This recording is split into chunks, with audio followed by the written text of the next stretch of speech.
আসসালামু আলাইকুম ওয়া রাহমাতুল্লাহি ওয়া বারাকাতুহু। গুরুত্বপূর্ণ একটি প্রশ্নের উত্তর নিয়ে আপনাদের সামনে উপস্থিত হয়েছি। আসুন সময়কে লম্বা না করে আমরা প্রশ্ন উত্তরের দিকে চলে যাই। ঢাকা খিলক্ষেত থেকে এক বোন তাসলিমা নামে উনি একটি সুন্দর প্রশ্ন করেছেন। প্রশ্নটি হচ্ছে, ইদ্যত পালন করার সময় সীমা কতদিন? ইদ্যত পালন করার সময়সীমা কতদিন এবং তালাক প্রাপ্ত হলে ইদ্যত পালন করবে কিভাবে? বোন তাসলিমা খুব সুন্দর একটি প্রশ্ন করেছেন। আমাদের সকলের জন্য এই প্রশ্নের উত্তর, বিশেষ করে মা বোনদের জন্য এই প্রশ্নের উত্তর জানা আমাদের অত্যন্ত জরুরি। ইদ্যত পালন করার বিষয়টি হচ্ছে, যদি কোনো মহিলা তার তালাক প্রাপ্ত হয়ে থাকে, ইদ্যত পালন করাটা দুই অবস্থায় হয়। এক নাম্বার, কোনো মহিলা যদি তালাক প্রাপ্তা হয়ে থাকে, অর্থাৎ কোনো স্বামী যদি তার স্ত্রীকে তালাক দিয়ে দেয়, এমত অবস্থায় এই মহিলার জন্য সরাসরি কুরআনুল কারীমের সূরাতুল বাকারার 228 নম্বর আয়াতে আল্লাহ রাব্বুল আলামিন সরাসরি আয়াত নাজিল করেছেন। আয়াতটি হচ্ছে, আল্লাহ রাব্বুল আলামিন বলেন, বিসমিল্লাহির রহমানির রহিম, ওয়াল মুতাল্লাকাতু ইয়াতারাব্বাসনা বিআনফুসিহিন্না সালাসাতা কুরু। আল্লাহ রাব্বুল আলামিন বলেন, তালাকপ্রাপ্ত মহিলা 3 কুরু পরিমাণ ইদ্যত পালন করবে। 3 কুরু অর্থাৎ 3 হায়েজ।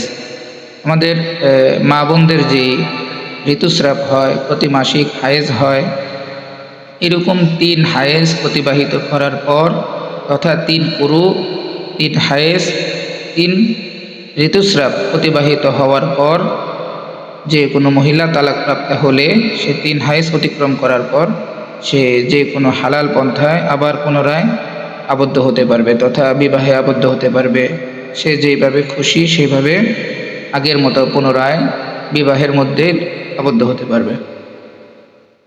দ্বিতীয় নম্বর যে বিষয়টি, সেটা হচ্ছে, যদি কোনো মহিলার স্বামী মারা যায়, তো স্বামী মারা যাওয়ার পর ওই মহিলা সে কি পরিমাণ ইদ্যত পালন করবে, এই ব্যাপারেও আল্লাহ রাব্বুল আলামিন পবিত্র কালামে সূরাতুল বাকারার 234 নম্বর আয়াতে আল্লাহ রাব্বুল আলামিন বলেন, ওয়াল্লাযীনা ইউতাওয়াফাউনা মিনকুম ওয়া ইয়াযারুনা আজওয়াজা ইয়াতারাব্বাসনা বিআনফুসিহিন্না আরবাআতা আশহুরি ওয়া আশরা।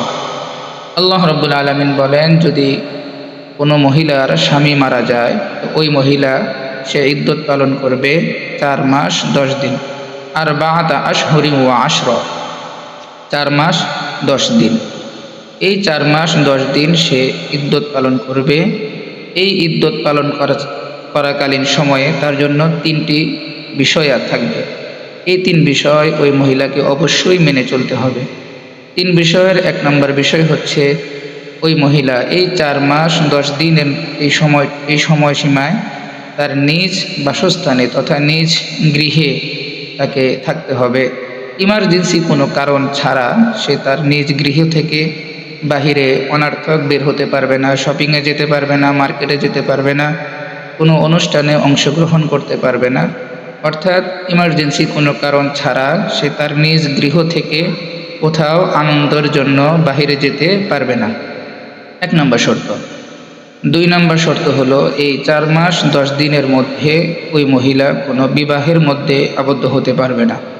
3 নম্বর শর্ত হচ্ছে, স্বামী মারা যাওয়া মহিলার জন্য 3 নম্বর শর্ত, সে এই 4 মাস 10 দিনের মধ্যে কোনো প্রকারের সাজসজ্জা তথা অলংকার, আলতা, স্নো এবং যে কোনো প্রকারের সাজসজ্জা করা, ভালো রঙের কাপড় পরিধান করা, নিজেকে সজ্জিত করা এবং নিজেকে অলংকার দিয়ে সাজানো, এই ধরনের বিভিন্ন প্রকারের সাজসজ্জা থেকে নিজেকে পূর্ণ বিরত রাখতে হবে, স্বাভাবিক জীবনযাপন করতে হবে।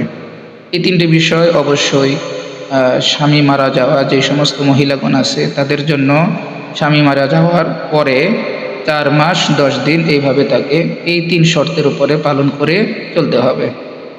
এইভাবে 4 মাস 10 দিন অতিবাহিত হওয়ার পর ওই মহিলা চাইলে পারবে যে কোনো হালাল পন্থায় আবদ্ধ হতে, অর্থাৎ যে কোনো পুরুষের বিবাহে আবদ্ধ হবে। সে চাইলে তখন নিজের ইচ্ছা মতো পর্দার সাথে বাইরে যেতে পারবে, কিংবা ভিন্ন রঙের কিংবা শাড়ি অলংকার সে পরিধান করতে পারবে।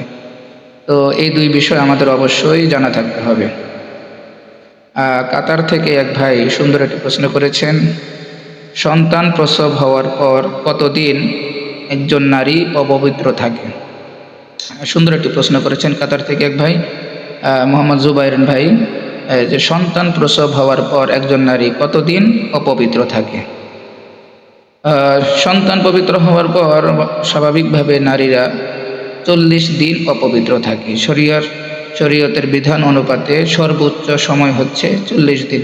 তো আমাদের দেশের নারীরা অনেক সময় 20 দিন, 25 দিন কিংবা 30 দিনের মধ্যে পরিপূর্ণ সুস্থ হয়ে যায়। যদি এমন হয় যে ব্লাডিং যদি, অর্থাৎ রক্ত প্রবাহিত, এটা যদি 20, 25, 30 দিনের মধ্যে পরিপূর্ণ বন্ধ হয়ে যায়, তাহলে ওই নারী গোসলের মাধ্যমে পবিত্রতা অর্জন করে সে নামাজ পড়বে, রোজা রাখবে, ইত্যাদি ইত্যাদি আমলের মধ্যে লিপ্ত থাকবে। আর যদি এমন হয় যে 40 দিন অতিক্রম হয়ে গেছে, এখনও ব্লাডিং বন্ধ হচ্ছে না তথা রক্ত প্রবাহিত বন্ধ হচ্ছে না, তো এমতো অবস্থায় 40 দিন পর্যন্ত নেফাস ধরা হবে এবং 40 দিন পরে যেই রক্ত প্রবাহিত সেটাকে অসুস্থতার মধ্যে গণ্য হবে। ওই অবস্থায় তাকে ডাক্তারি ট্রিটমেন্ট নিতে হবে এবং নামাজ, রোজা ইত্যাদি কন্টিনিউ চালিয়ে যেতে হবে। আরেক ভাই প্রশ্ন করেছেন, হায়েস নেফাস অবস্থায় দোয়া পাঠ করা যাবে কিনা? সুন্দর একটি প্রশ্ন। হায়েজ নেফাস অবস্থায় দোয়া পাঠ করা যাবে কিনা? হ্যাঁ, আপনার মুখস্থ যে দোয়াগুলো আছে, জিকির আজগার আছে, এগুলো আপনি আপনার হায়েজ নেফাস অবস্থায় তথা মহিলাদের যে মাসিক সময়টা যায়, ঋতুস্রাবের সময়, ওই সময় সে অবশ্যই তার মুখস্থ করা দোয়া, জিকির আজগার ইত্যাদি এগুলো অবশ্যই পালন করতে পারবেন। কিন্তু যে ব্যাপারে নিষেধাজ্ঞা আছে সেটা হচ্ছে কোরআনকে সামনে রেখে কোরআন স্পর্শ করা যাবে না। হাইজ অবস্থায় কিংবা নেফাজ অবস্থায় কোরআনকে স্পর্শ করে কোরআন তেলাওয়াত করা যাবে না। এই ব্যাপারে সকল ওলামাদের একমত। আমরা সবাই যে কথাগুলো এতক্ষণ পর্যন্ত জানলাম, আল্লাহ পাক আমাদের সকলকে আমল করার তৌফিক দান করুক, আমিন।